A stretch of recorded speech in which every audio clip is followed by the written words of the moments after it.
Okay, so just a quick video on how to cancel or edit stock transfers. So for example, here at Kirkby, we wanted something from Nuttall. In this case, it was this charger. The customer has now turned around and said he'd rather pick it up from Nuttall. So we need to cancel this charger off the transfer order. So first things first, go to stock, go to transfers. And in this case, it's easy just to go to stock transfer activity, which is where we are now. A much clearer way of viewing all the recent transfers. So double click on the right one, this one here.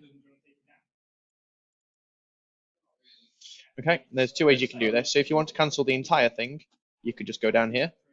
It says mark order as cancelled. It's that simple. That's all there is to it. However, in this case, we still need these batteries here, but we don't want this charger. So click the charger, click delete. Now usually it doesn't let you delete stuff if it's grayed out. In this case, it's a little bit different. So you can just delete it and then just resave it.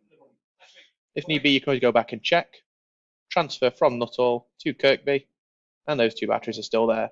That's all there is to it.